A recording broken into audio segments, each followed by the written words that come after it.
Alors, on va reprendre cette fois en allant vraiment directement sur l'œuvre, pour moi, principale de toute ton œuvre.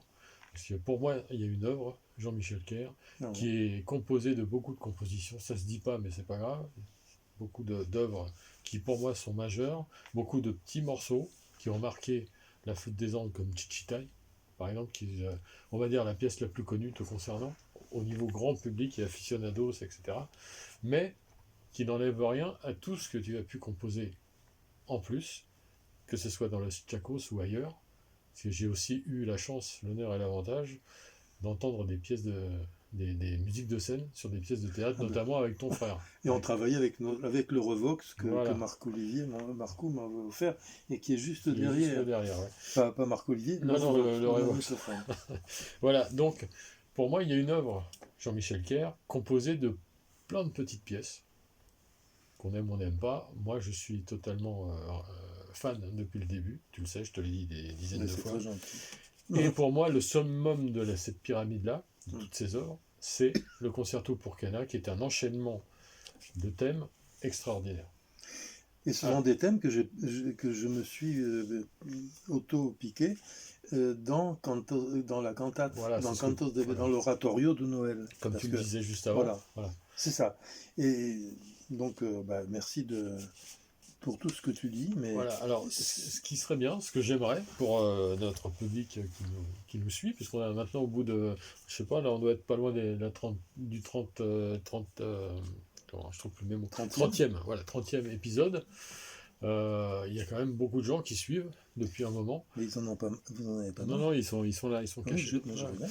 Et donc, j'aimerais vraiment que tu parles vraiment en détail de ce concerto, de pourquoi tel morceau a suivi tel autre, enfin, vraiment rentrer à l'intérieur, vraiment, voilà. Parce que en fait, c'est des questions que j'aimerais te poser en aparté, mais puisqu'on a la chance d'avoir du monde qui suit tout ça, faisons en profiter tout le monde. Oui. Euh, mais c'est des. Ce Alors, sont des bribes. l'idée déjà. Là, Comment tu as eu l'idée de faire un concerto pour Cana? Parce que, à ma connaissance, il n'y en a pas deux sur Terre. alors, d'après les Argentins, mais les Argentins, les Cuyanos, des amis que j'ai vus à Mendoza, que ce soit en 73 ou en 92, la dernière fois que j'y suis allé, donc pour jouer ce concerto, parce qu'ils m'ont invité à jouer le Ah oui. concerto là-bas. Mmh. Donc j'ai joué avec la Sinfonica de Mendoza. Pour moi, c'était. Je peux même pas dire dans quel état je me trouvais. J'étais dans un état second. J'avais même échappé, c'est très curieux, à la chute d'une branche, parce qu'il y a une branche qui est tombée juste derrière moi, donc j'aurais pu jouer avec une branche sur la tête. Et j'étais avec mon cousin, on se marrait parce qu'on me dit c'est assez insolite de voir une branche tomber comme ça Ouais. dans une rue. Il devait y avoir du vent. Mmh. Et bref, donc je fais la connaissance du maître Logioja, chef d'orchestre. On discute avec tous ces musiciens, on répète, parce que la chose est assez particulière si je reviens à la création du concerto. Oui, parce que Euh, comment on a une idée comme ça? Parce que moi, je joue de la cana depuis très longtemps, mais jamais ça ben, m'a alors, traversé l'esprit. moi, Et plein pour moi, d'autres. c'est très simple. Enfin, c'est très simple. C'est une évidence. Et maintenant, en fait, tu me crées tu suscites un problème mnémonique parce que c'est pas le premier.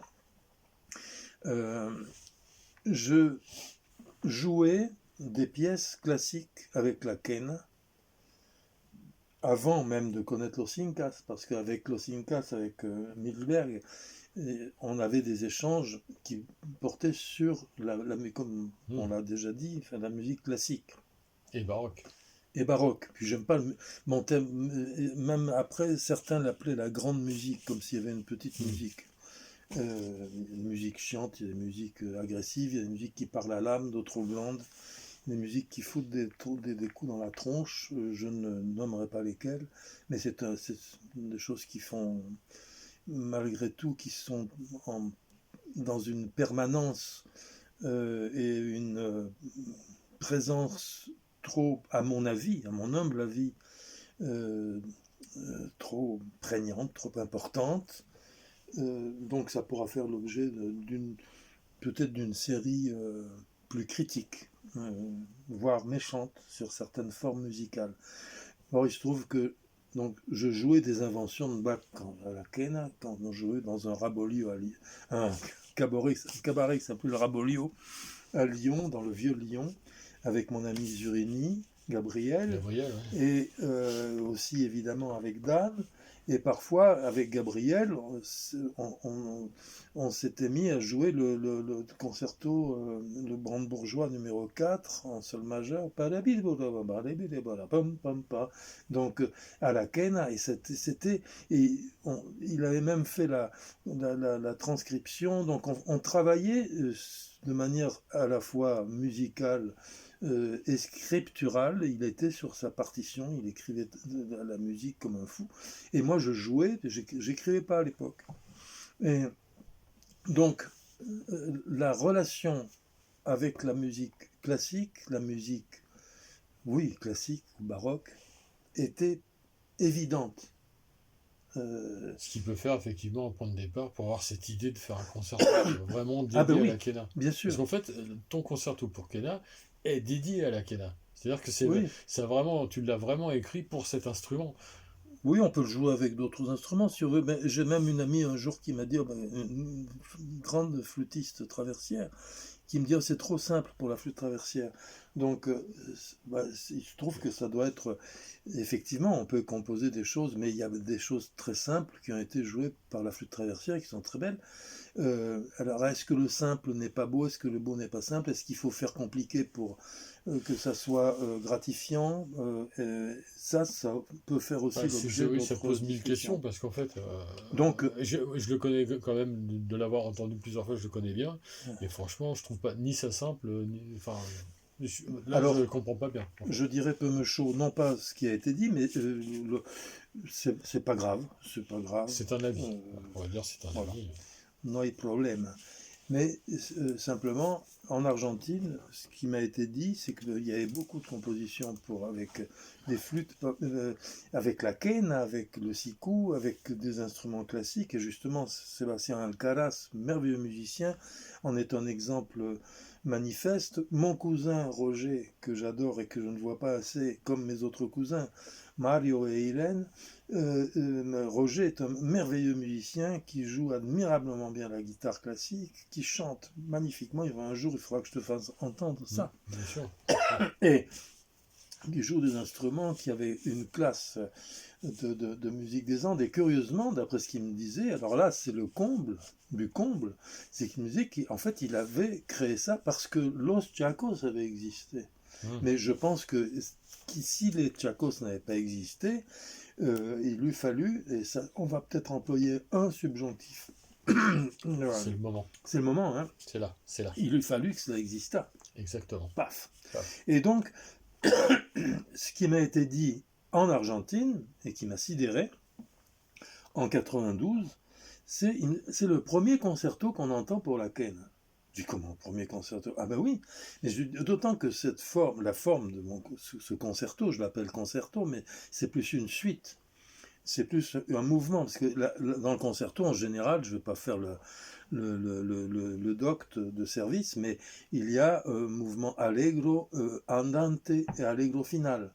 Et souvent, d'après ce que j'avais lu il y a très longtemps et ce qui se disait, l'andante était là pour reposer, ça remonte bien sûr au siècle passé, pré-baroque, et le mouvement final était fait pour réveiller ceux qui s'étaient endormis pendant l'andante. Ah, sympa. Ce qu'on peut imaginer fréquemment, peut-être en fonction de l'alimentation aussi de l'époque. Mais ceci dit, quand même, dans ce concerto, il y a quand même des parties qui sont très allègres, oui. Et des parties plus douces, ah ben oui, plus lentes. C'est ça. En fait, je suis en train de me l'écouter dans la tête pendant qu'on parle.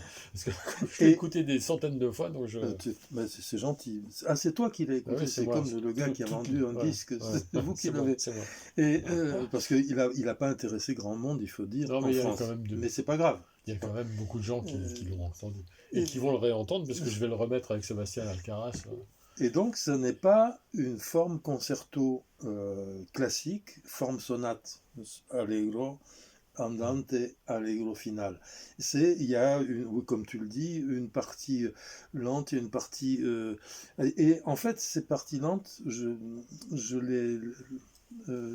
la première partie lente, je l'ai prise d'une musique que j'avais composée qui s'appelle Les Deux Morts pour une pièce qui s'appelle Les Deux Morts de Quinquin-la-Flotte. C'est Et très intéressant. oui, oui, c'est une pièce extraordinaire Ouais. et dont j'avais fait la musique et que nous avions joué avec mes amis Pascal Parillot, Sophie Dufeutrel, Olivier Grande flûtiste. Lataste, très et donc et grande amie et donc nous nous étions retrouvés pendant un mois on jouait cette musique enfin et nous étions comédiens aussi Et, accessoirement et nous revenons.